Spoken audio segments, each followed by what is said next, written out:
নমস্কার বন্ধুরা, তিয়াশাস রেসিপিতে সকলকে স্বাগত জানাই। আজ আমি বানিয়ে দেখাবো টমেটোর কাচুম্বর। টমেটোর চাটনির মতনই এই কাচুম্বর। এটা ভাত, রুটি, পরোটা সব কিছুর সঙ্গেই খেতে পারবেন। ডাল ভাতের সঙ্গেও এটা খেতে পারবেন। আর এটা থাকলে ভাত বা রুটি দুটো বেশিই খাবেন।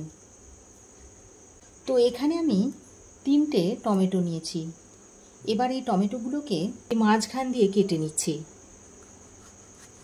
কেটে দুটো ভাগ করে নিচ্ছি, এরকম দুটো ভাগ করে নিচ্ছি। আর এই যে মুখের কাছে যে শক্ত অংশটা আছে এটা ফেলে দিচ্ছি। এটা সেদ্ধ হবে না, এটা সেদ্ধ হতে দেরি হবে, তাই আমি এটা কেটে ফেলে দিচ্ছি। আমি 3টে টমেটো নিয়েছি। তো আপনারা আপনাদের প্রয়োজন মতো টমেটো কম বা বেশি করে নিতে পারেন। 3টে টমেটো আমি দুভাগ করে নিয়েছি। এবার টমেটোর মধ্যে অল্প একটু নুন মাখিয়ে নিচ্ছি। নুনটা মাখিয়ে 5 মিনিট মতো রেখে দেব। খুব বেশিক্ষণ রাখার দরকার নেই। এইভাবে নুনটা মাখালে টমেটোটা তাড়াতাড়ি সেদ্ধ হয়ে যাবে। এবার ফ্রাই প্যান গরম করে দিয়ে দিচ্ছি 1 চামচ সাদা তেল। আমি রান্নাটা সাদা তেলে করছি, তবে আপনারা যে কোনো রান্নার তেলে এটা করতে পারেন। এবার এই তেলের মধ্যে ফোড়নে দিয়ে দিচ্ছি অল্প একটু সর্ষে। সর্ষেটা ফুটে এলে এবার এর মধ্যে দিয়ে দিচ্ছি 1/2 চামচ মতো গোটা জিরে। সর্ষে আর গোটা জিরেটা দিয়ে খানিকক্ষণ নেড়ে চেড়ে নিতে হবে। ফোড়নটা কয়েক সেকেন্ড ভেজে নিয়ে এবার এর মধ্যে কেটে রাখা টমেটোগুলো এইভাবে দিয়ে দিচ্ছি। যদি টমেটো ফ্রিজে থাকে তো সামান্য পরিমাণে একটু জল দিয়ে দেবে, কারণ ফ্রিজের টমেটো একটু রসটা শুকিয়ে যায়। এবার টমেটোগুলো দেওয়া হয়ে গেলে ঢাকা দিয়ে 6 থেকে 7 মিনিট মতো এইভাবে রান্না করে নিচ্ছি। এ সময় গ্যাসের ফ্লেমটাকে লো টু মিডিয়ামে রেখে দেব। 6-7 মিনিট ঢাকা দিয়ে রান্না করে নেওয়ার পর ঢাকাটা খুলে নিয়েছি। আর দেখুন টমেটো থেকে অনেকটাই জল ছেড়ে দিয়েছে, আর টমেটোগুলো মোটামুটি সেদ্ধই হয়ে গেছে। এবার এইভাবে একটু হাতার সাহায্যে চেপে চেপে দিচ্ছি। আর এই খোসাগুলো দেখুন টমেটোর গা থেকে ছেড়ে ছেড়ে আসছে। এখন আমি এই টমেটোর খোসাগুলো ছাড়িয়ে নিচ্ছি। এই টমেটোর খোসাগুলো যেহেতু এর সঙ্গে মিশবে না, তাই টমেটোর খোসাগুলোকে ছাড়িয়ে নিচ্ছি। ছাড়িয়ে এইভাবে খোসাগুলোকে ফেলে দিচ্ছি।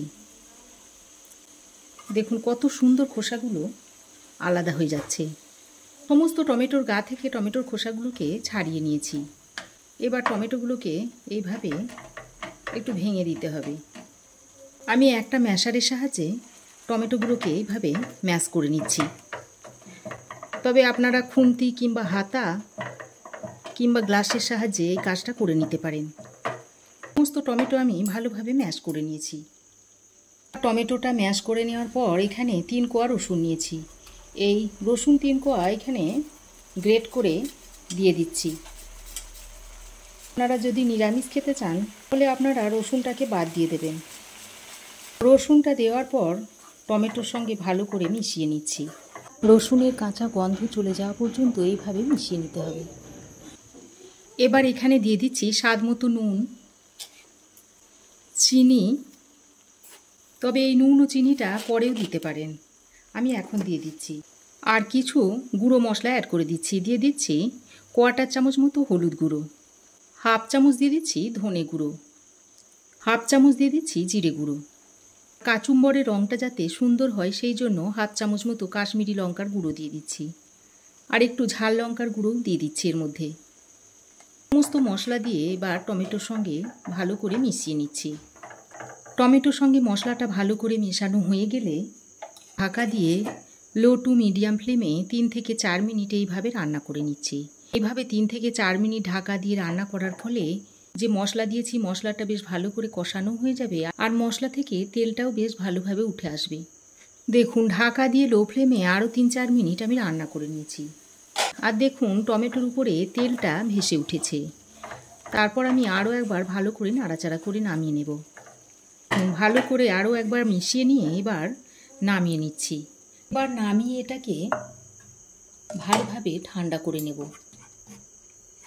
এইভাবে ঢাকা দিয়ে আমি বেশ খানিকক্ষণ রেখে দেবো, তাহলেই ঠান্ডা হয়ে যাবে। ওদিকে কাচুম্বরটা ঠান্ডা হতে হতে এদিকে আমি ততক্ষণে কিছু সবজি রেডি করে নিয়েছি। এখানে নিয়েছি কিছু শসা কুচি, নিয়েছি অল্প একটু কাঁচা লঙ্কা কুচি, নিয়েছি একটা পেঁয়াজ কুচি, নিয়েছি ধনেপাতা কুচি, আর নিয়েছি কিছু পুদিনা পাতা কুচি।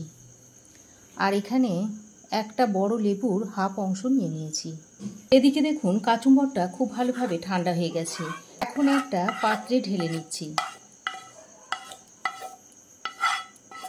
এবার এর মধ্যে একে একে দিয়ে দিচ্ছি পেঁয়াজ কুচি, কাঁচা লঙ্কা কুচি, দিয়ে দিচ্ছি শসা কুচি। তবে সবটা আমি দিচ্ছি না, যতটুকু প্রয়োজন আমি ততটুকু করে দিয়ে দিচ্ছি। দিয়ে দিচ্ছি পুদিনা পাতা, দিয়ে দিচ্ছি ধনেপাতা কুচি। এবার দিয়ে দিচ্ছি একটু লেবুর রস। তো এখানে আপনারা আমচুর পাউডারও দিয়ে দিতে পারেন। তারপর এর মধ্যে দিয়ে দিচ্ছি একটু বিট নুন। এবার সব কিছুকে একসঙ্গে ভালো করে মিশিয়ে নিচ্ছি।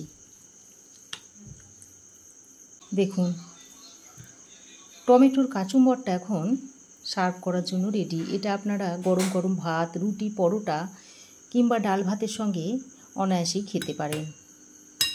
তো বন্ধুরা, আমার এই আজকে টমেটোর কাচুম্বরের রেসিপি আপনাদের কেমন লাগলো অবশ্যই কমেন্ট করে জানাবেন। ভালো লাগলে একটা লাইক ও শেয়ার করবেন।